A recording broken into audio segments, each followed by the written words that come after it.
I used to think heartbreak was a metaphor, a poet's shortcut for ordinary pain. Then, on Christmas morning, I learned it has weight and temperature and sound. It is a glossy white car in a driveway wearing a ridiculous red bow. It is the hollow clack of a plastic piggy bank hitting glass. It is a father's wink that says you, responsible one, will be fine without us, and a sister's perfume sweet enough to choke. It is two crisp bills curling like dead leaves when they fall from a toy I outgrew before grade school. I was 34, a senior structural engineer waiting for the title to catch up to the work. The woman who drove 7 icy hours to Portland in a Toyota I had bought and paid off myself. My sister Chelsea, at 32, twirled a set of gleaming keys in the tree lights and squealed about her new independence while my parents beamed as if they had handed her the moon. When my mother nudged me to open the pig, I did, fingers numb, and watched 2 lonely ones, $2, flutter out as my father declared them the start of my future home fund. Chelsea giggled and promised to drive me around when my little car finally gave up. I had, in the weeks before, saved for gifts that meant something: a leather briefcase my father once admired, a silver bracelet that had made my mother's face soften in a Seattle window, a camera lens Chelsea had casually mentioned, all of it chosen with the stubborn hope that this year I would be seen. I had rehearsed my announcement all the way down the mountain passes: promotion incoming, projects approved, buildings designed to endure storms far harsher than childhood. Instead, the storm arrived inside me. I climbed the stairs past a lifetime of photos where Chelsea's smile eclipsed the walls and slipped into the bathroom. My reflection looked composed, but a cement mold set around my lungs. If love is measured in gestures, ours had always been calibrated to make me small. I lay awake in my old bedroom while laughter floated up from the kitchen with the rhythm of a clock I hated. At 2:17 a.m., I sat up and knew the decision was older than the night. I packed a suitcase with the few things that held my life's spine: the faded bear from my grandmother, a college photo album, the wooden box with my first blueprint, and left the expensive gifts on their table like artifacts from a history I no longer wanted. At 3:42 a.m., the road unspooled south. The wipers battled fat flakes, and Bing Crosby's croon faded when I twisted the dial to 0. I whispered a brittle Mary to the empty seat and kept driving. Dawn found me somewhere in southern Oregon, pulse loud in a car that had never judged me. The phone finally buzzed. My mother's face filled the screen with a message about the electric bill on their cabin, the one Chelsea used for curated photos of a life that wasn't hers. Not "Are you safe?" Not "Please come back." Just a reminder that I existed mainly as a pair of reliable hands. Headlights blurred, memories arrived in a hard, relentless parade: the 5th birthday party with ponies and 30 children in Chelsea's honor, and my next year's grocery store cake with 2 kindergarten friends because I was independent, the valedictorian speech with empty seats because junior varsity soccer needed my parents' cheers, tuition statements with my name, scholarships stretched thin, while Chelsea's finding herself in Europe was fully funded. Holiday breaks alone in a dorm because flights were too expensive when Aspen and Maui somehow were not. My father controlled the accounts. My mother controlled the story. He framed deprivation as discipline. She framed neglect as flattery. You don't need us. You always succeed. Code 4. You are on your own. A diner's neon promise cut through the morning. Inside, the warmth was the shape of mercy. The waitress poured coffee as if she'd been pouring counsel as long as she'd been alive. Family or boyfriend, she asked. Family, I said. Blood makes you related. Love and respect make you family. She replied, and the words landed like steel rebar. A new skeleton for the building I would have to raise from scratch. By 7:30 a.m., the California border sign burned gold. 17 missed calls. 32 texts. I shut the notifications off one thread at a time and discovered silence could be an ally. Then Monica Perez called college roommate, the witness who had seen me patch myself together in the nights after every subtle cut. "Where are you?" she asked. "Heading south," I said. "To where I don't know." She didn't fill the silence with advice or pity. "Come to San Francisco," she said. "Stay with me. Family doesn't treat family like that. Let me help." Help. The word felt like warm hands around cold clay. In my family, help flowed only one way, toward the child who had been taught to mistake entitlement for need. The hardest thing I did that morning was say yes. I sent Monica my location and kept my shoulders from climbing my ears for the first time since leaving Portland.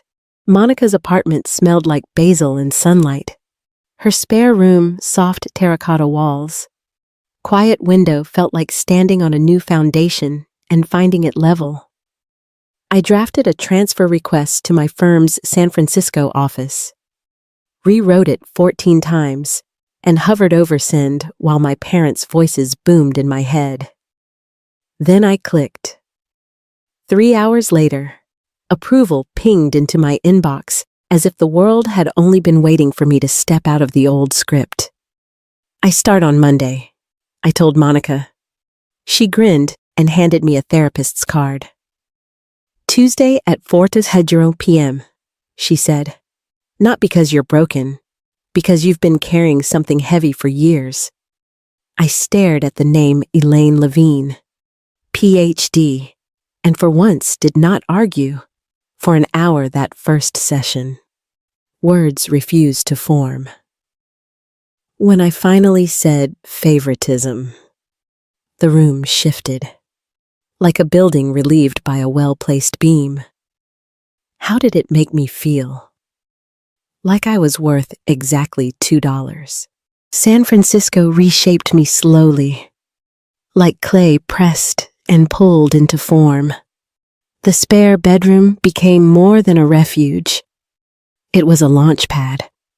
By week 2, I had a modest apartment lined up through Monica's book club friend, a small place with hardwood floors and a kitchenette barely large enough for a fridge. But the afternoon sun poured through west-facing windows as if light itself had signed the lease. I bought a futon, a lamp, and a desk. Nothing more, for once. Emptiness felt intentional, a space waiting to be filled by choice rather than obligation. My parents' voices pursued me like ghosts. The first wave of voicemails sounded confused. Where was I? Why hadn't I called? The second wave was filled with concern.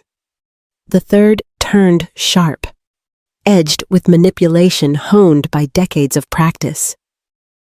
My father thundered about reporting my Toyota stolen, ignoring that my name had been on the title for 7 years.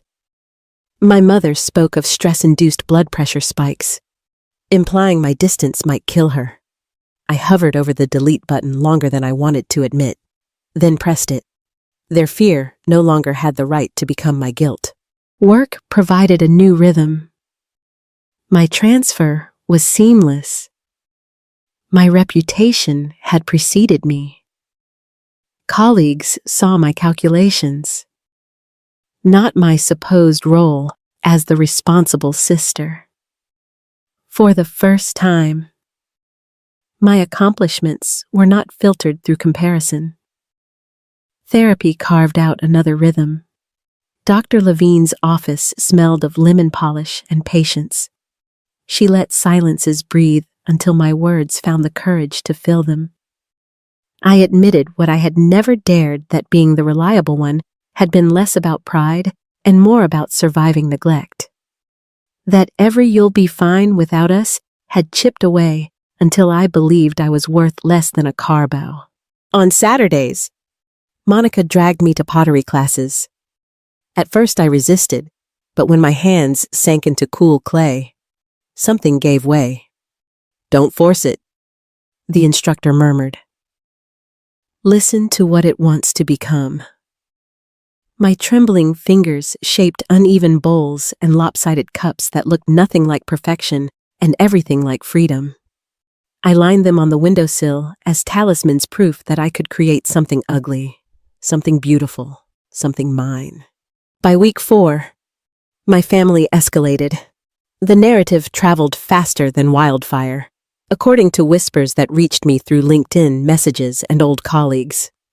I was unstable, destitute, even entangled in a cult. Chelsea posed on Instagram with practiced sorrow, asking followers to pray for those struggling with mental health. Their story painted me as a tragedy. In San Francisco, I was simply an engineer with a quiet apartment, learning to breathe in silence. 6 months after that Christmas, my life looked nothing like the one I'd abandoned. My futon had been replaced by a bed, my shelves filled with pottery instead of unpaid debts of love. A promotion to senior project manager landed on my desk with a raise that erased the last shadows of financial anxiety. And on the mantel sat the piggy bank, now filled with crisp $2 bills, one for every week of freedom, a ledger of healing rather than spite. Then came the ivory envelope, my cousin Vanessa's wedding. My name, handwritten in graceful calligraphy, invited me back to Portland. No +1, just me, expected to resume my place in the tableau. For days, I left the envelope untouched, as if it were a live wire. Therapy gave me new vocabulary, boundaries, autonomy, choice. I booked a hotel instead of accepting my father's offer to stay at their rental house.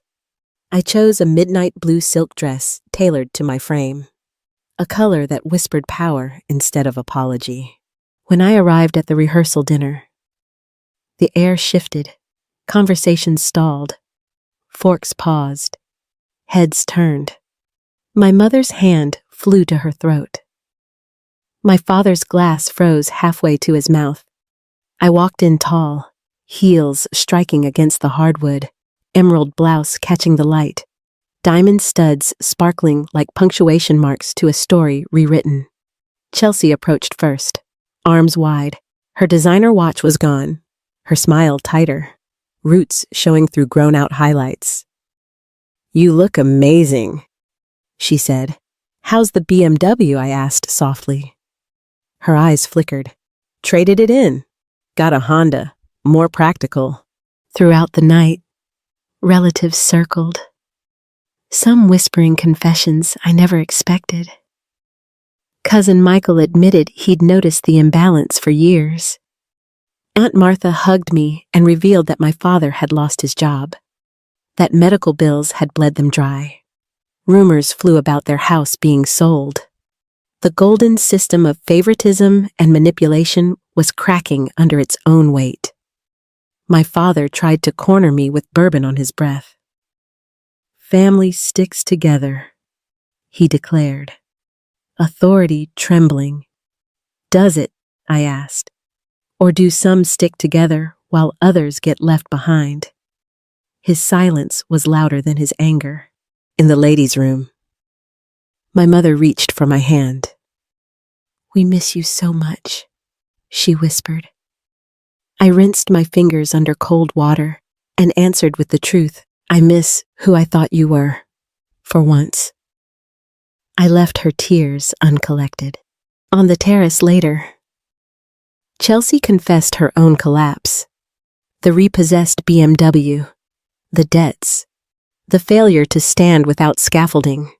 The old me would have rescued her instantly, opened my wallet, sacrificed my sanity. The new me placed a hand on her arm and said, "That sounds hard. I can help you make a budget, but I can't fix this for you." Compassion without rescue, a boundary wrapped in kindness. As the rehearsal drew to a close, I felt lighter, as though the gravity that had tethered me for 34 years was loosening its grip. Tomorrow, the wedding would bring its own storm, but for the first time in my life, I wasn't afraid to stand in the rain. The morning of Vanessa's wedding carried a strange clarity. sunlight pouring through tall windows as if the day itself insisted on honesty. In the bridal suite, cousins laughed nervously, fastening buttons and smoothing veils. When Aunt Martha touched my arm and whispered that my parents were waiting in the library for something important, I knew the moment had arrived. It had been building since Christmas, perhaps since childhood, a confrontation wrapped in satin gloves. The library door shut behind me with a weight that seemed intentional. My mother perched stiffly in a high-backed chair, tissues already clutched in her hands. My father paced near the fireplace, his movements clipped. Chelsea stood by the window in an expensive dress, though the absence of her once shiny BMW said more than words could. "Sit down. Iris," my father ordered, gesturing to a chair placed like a defendant's stand. "This can't wait." I remained standing for a beat before sitting, my purse beside me like a silent ally. Chelsea spoke first, her voice brittle. "Dad lost his job. Mom's been struggling. We're selling the house." This all started when you left. The familiar trifecta: financial hardship, health crisis, guilt delivered with precision. Months ago, I would have absorbed it, apologized, offered help I couldn't afford. Today, I simply nodded. "I'm sorry to hear that. I'm glad you're getting help." "Mom." Confusion rippled across their faces. My calm didn't fit the script. They pushed harder. "Don't you hear us?" Chelsea snapped. "We're falling apart because of you." I opened my purse and laid a leather-bound photo album across my lap. "You called this meeting," I said quietly. "So we have time for truth." Page by page, I laid out evidence: Chelsea's elaborate birthday parties beside my discount cakes, my valedictorian speech against rows of empty family seats, financial records I had gathered, my student loans totaling $67,000, while Chelsea's education, including her European art year, had been fully funded. My mother's protests faltered under the weight of dates and numbers. My father's face reddened when I reminded him of the inheritance that had conveniently arrived before my college years. "You were always capable," he finally muttered, voice cracking. "You didn't need as much." There it was, the philosophy that had defined my childhood. I closed the album, letting the silence expand. "Being capable doesn't mean I deserved less love," I said. "Being responsible doesn't mean I was less worthy of support." My mother's tears turned genuine at last. But intent could not erase impact. From my purse, I drew the final piece, the plastic piggy bank, its hollow clack against the table cut sharper than any raised voice. I spilled out the crisp $2 bills. "One for every week since Christmas. This is what you thought I was worth." I told them, but I've learned otherwise. Chelsea picked up a bill, staring at it as if it held a language she had never been taught. Her voice wavered. "I never realized how it looked from your side. They never taught me how to stand alone." The crack in her armor revealed something raw, almost human. I softened, but I did not bend. "I don't want apologies," I said. Standing, "I want change, family therapy, respect for boundaries. Without that, there's no reconciliation." My father opened his mouth, but my mother's hand touched his arm. "We'll do it," she whispered, for the first time. Her voice carried something that sounded like surrender. I left the bills on the table, a reminder they could not ignore, and walked out. Beyond the heavy door, the wedding moved forward, vows to be spoken, champagne to be poured. I joined Monica, who had saved me a seat far from the family tableau. My heart felt lighter, not because the past had healed, but because I had stopped carrying it alone. Months slipped by. Christmas returned, but it looked nothing like the one I had fled. In my San Francisco apartment, friends gathered around a table filled with laughter and rosemary-scented turkey. Monica toasted to bridges I built at work and in life. Elliot, the environmental engineer whose steady presence had become more than companionship, brushed his hand against mine and added his own toast. On the mantel, the piggy bank sat filled, not with bitterness, but with lessons. The phone buzzed with a video call from Chelsea. Our monthly calls had become tentative bridges. She looked tired, but different. Shadows under her eyes from 2 jobs. Her apartment humbler than the one she used to flaunt online. "You look happy," she said softly.